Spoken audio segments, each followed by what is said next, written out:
welcome to episode 16 of Sisters Talk. I'm Marie Robinson. And I'm Charlene Lutz. And today we're going to pick up where we left off last time, digging into a little bit about, knowing ourselves. And when you think about how you've gotten to the point of knowing yourself, Char, what has that looked like for you? Like timeline, strategies. What are some of the things that you've done to really, truly know yourself? Yeah, I think that for me, it took a lot of that inward work, a lot of journaling, a lot of writing, a lot of art making, a lot of kind of getting in touch with who I really was and sort of what kind of not dismissing completely what I had sort of formed from society, because a lot of it is who I am, really. But some of it wasn't really truly who I was. And I think that I had to kind of get down to the roots of that and figure out what I really wanted to keep and what wasn't so much maybe me or wasn't who I had grown into. I like think that, yeah. is better way of putting it, maybe. I think that's a good way to put it, because we are, we're hopefully learning and growing and changing throughout our lives. So we do evolve sometimes and then shed kind of, what used to be into, what is now. Yeah, and I think kind of getting back to some of the things that maybe we would do as kids or as younger adults, kind of incorporating those back in, even though our lives got busy with kids and work and sort of the things that I guess sustained us then, and trying to find some of those things and put them back in, like play. We talked about our sons and playing. We do that at the pool a lot too. It's just kind of getting back into that mode of just having fun. That was a big one for me, I think, because life is stressful and it can really take you so far away from any kind of play. Yeah. So how has your, how do you feel like your art has defined you and who you are as a person? Yeah, wow.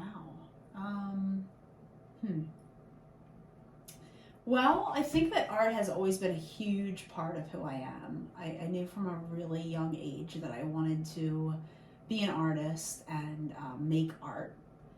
And I was inspired by my art teacher that I had in elementary school. And it just sort of always felt like me. I always went back to it. Even when I took breaks after college, I kind of took a long break and probably a little burnout from doing so much creating, and sort of lost my way a little with it. I didn't know what the direction would be, and I ended up doing a lot of that inner work, journaling, and starting some new jobs, starting teaching. Art teaching brought me back, I think, to my own work again in a new way. But I think that for me, being an artist and sort of being unique and different, and that's been a hard road. I think I had to go sort of down the road that society wanted me to go down, in a way, with getting a job and doing all the things that I'm supposed to do. And then I think in a roundabout way, it led me back to a point of being able to feel really comfortable with who I am.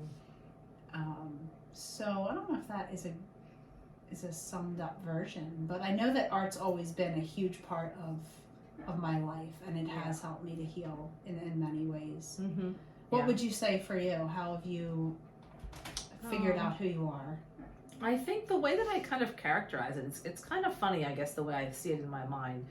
Like, I can go back to my 7-year-old self, and I can pick out and recognize those same attributes that are a part of who I am today. And not necessarily childlike, but characteristics, like, being courageous, or being adventurous, or, being excited about the new day. Like, that has pretty much never changed my whole life.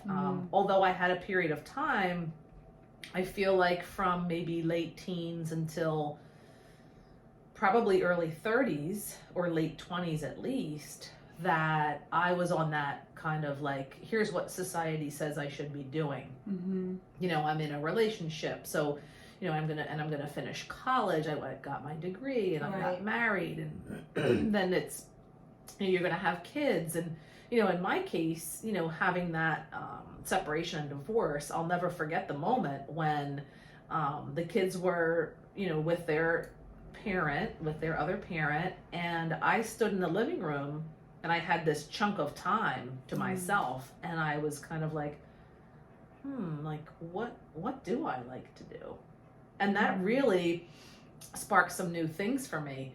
And then over the course of the next, say, 10 to 15, 20 years, you know, things like hiking and kayaking and things that had just never been a part of my life to the extent that I wish they had, camping, you know, all that outdoor stuff that's now so like very, you know, dear to my heart and I love, you know, didn't surface again until, you know, that moment, you know, probably mid to late 30s type of thing. So I think that would probably sum that up. I mean, I think we have our core self, I really believe, is formed at a young age, and then society kind of messes with us, and then we get back to it later on, you know, in a variety of different ways. So that's kind of how I see it. I mean, then there's also like the little external things, like these little personality quizzes, and you know, doing things like that, I think can really offer insight to people. And then recognizing too that that's kind of like the core of who you are. So, you know, if I were to like identify these characteristics of who I am, like, you know, what's an example? Maybe extra assertive. And I can definitely be that if I'm feeling really intense about things. But that doesn't mean that's who I am all the time, right? Because we have our core personality, our core characteristics, but then we can learn new skills. You know, like I'm in leadership. I didn't always know how to be an effective leader. I think that my personality lends itself to being good at this. You know, not to pat myself on the back, but I mean, like, you know, but it's not that. I've had a lot of training and I've learned from a lot of great people. So, I mean, I think that's a piece of it too, is knowing yourself, but then how do you utilize your core self to then even be better? Wow, that's a great question. Well, I was just thinking when you said the leadership, I don't think I'm naturally very assertive and very inclined towards leadership, but yet I kind of have morphed and transformed into that kind of a person.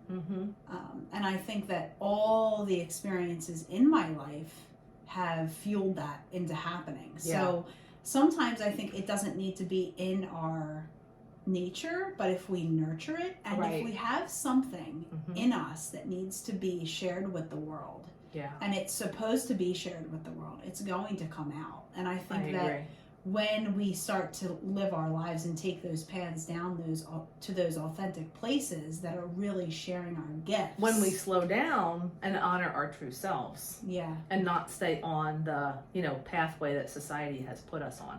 I think that's the key. I think that's when the true gifts that maybe, you know, got stifled over the years can begin to bubble up, and we might learn some new things about ourselves. I mean, even in our 40s and 50s, you know, new things are going to be potentially coming out at various times in our lives. And all of the experiences that we've had, good, bad, and otherwise, are all going to be a part of that, and they're all going to kind of have a hand in that transformation, which I think is really amazing, and why I try to say that I have no regrets. I was just thinking regrets. I think for anyone listening, I mean, you know, we all can go down that path, the what if, and if this hadn't happened, or if this did happen, but let's try to honor ourselves for who we are and really love the life that we have come into, because, you know, we're, you know, these amazing beings, and we wouldn't be the people that we are without all of those experiences. And, you know, are they all good? Of course not. But Right. we're not here on earth to have good experiences. We're here to have experiences. Yeah. And we need to honor all of those and recognize them as part of our whole life. Absolutely. And seeing that all those hard times often are the beginning of a huge transformation, Mm-hmm. right? Absolutely. And sometimes those hardest roads have led us to the best places. That's right. That's right. Yeah. Yeah. Then it leads to things. I think about resilience, but I think that might be the next one. Yeah. I could see resilience being a really Yeah. a great topic maybe Mhm. for an interview. Yeah, that could be an interview. Great. Okay, I think it's yeah. time for the tea. All right. You want to Is it read my this turn? time? Yes. Yeah. Let's see. Pick out one.